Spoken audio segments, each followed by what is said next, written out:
नमस्कार, आप देख रहे हैं न्यूज़ 18 का डिजिटल प्लेटफॉर्म और मैं हूं आपके साथ जागृति खंतवाल।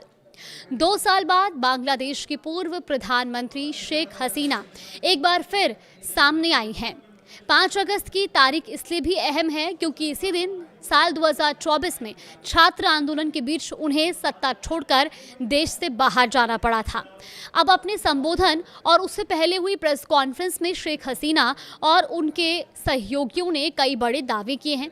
वहीं इन दावों के बीच बांग्लादेश की मौजूदा राजनीतिक और क्षेत्रीय कूटनीतिक को लेकर भी चर्चाएं तेज हो गई हैं।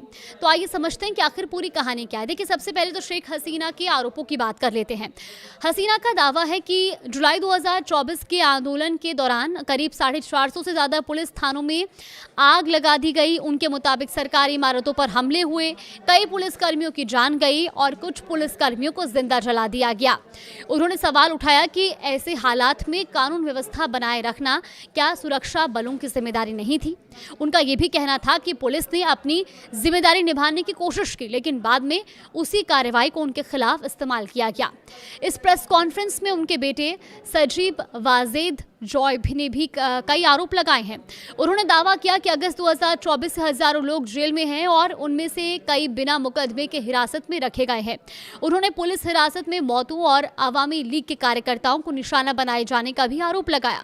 जॉय का कहना था कि इन मामलों में निष्पक्ष कार्रवाई नहीं हो रही है। जुलाई और अगस्त 2024 की हिंसा में हुई मौतों के आंकड़ों पर भी उन्होंने सवाल उठाए। उनके मुताबिक संयुक्त राष्ट्र के करीब 1400 मौतों का उल्लेख किया है, जबकि बांग्लादेश सरकार लगभग 800 मौतें बताती है। उन्होंने इन दोनों आंकड़ों के बीच अंतर पर सरकार से स्पष्टीकरण की मांग की और साथ ही कहा कि आंदोलन के दौरान पुलिसकर्मियों की हत्या के मामलों की भी निष्पक्ष जांच और कानूनी कार्रवाई होनी चाहिए। प्रेस कॉन्फ्रेंस में मौजूद बांग्लादेश के पूर्व शिक्षा मंत्री मोहिबुल हसन चौधरी ने भी देश की मौजूदा स्थिति पर चिंता जताई। उन्होंने दावा किया कि महिलाओं, अल्पसंख्यकों और पत्रकारों के खिलाफ हिंसा बढ़ी है। उनका कहना था कि पिछले 2 सालों में देश सामाजिक और राजनीतिक रूप से अधिक विभाजित हुआ है। आर्थिक चुनौतियां बढ़ी हैं और न्याय की जगह राजनीतिक टकराव ने ले ली है। वहीं बांग्लादेशी लेखक और राजनीतिक विश्लेषक अबू अबोद आर्यन ने भी दावा किया कि शेख हसीना जनादेश के कारण नहीं बल्कि एक राजनीतिक साजिश के चलते देश छोड़ने को मजबूर हुई थी। उन्होंने ये भी कहा कि हसीना सत्ता में वापसी नहीं बल्कि देश में सामान्य राजनीतिक माहौल बहाल करने की बात कर रही हैं। अब सवाल यह है कि 5 अगस्त की तारीख ही क्यों? देखिए, 5 अगस्त 2024 को छात्र आंदोलन के बाद प्रदर्शनकारी प्रधानमंत्री आवास तक पहुंच गए थे और इसके बाद शेख हसीना ने इस्तीफा दिया और देश छोड़ दिया। ऐसे में ठीक 2 साल बाद उसी तारीख पर सार्वजनिक रूप से सामने आना उनके राजनीतिक संदेश के तौर पर देखा जा रहा है। हालांकि इस भाषण को लेकर बांग्लादेश में विवाद भी देखने को मिला। रिपोर्ट्स के मुताबिक बांग्लादेश सरकार ने इस भाषण के प्रसारण और प्रकाशन पर रोक लगा देने के निर्देश दिए।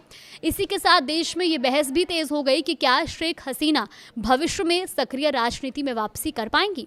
बांग्लादेश के कई मीडिया संस्थानों ने इस घटनाक्रम के संभावित क्षेत्रीय प्रभावों पर भी चर्चा की। कुछ संपादकियों में ये भी कहा गया है कि इस पूरे घटनाक्रम का दोनों पड़ोसी देशों के द्विपक्षीय संबंधों पर असर पड़ सकता है, जबकि अन्य रिपोर्ट में विपक्षी दलों की प्रतिक्रिया और संभावित राजनीतिक घटनाक्रम को प्रमुखता दी गई है।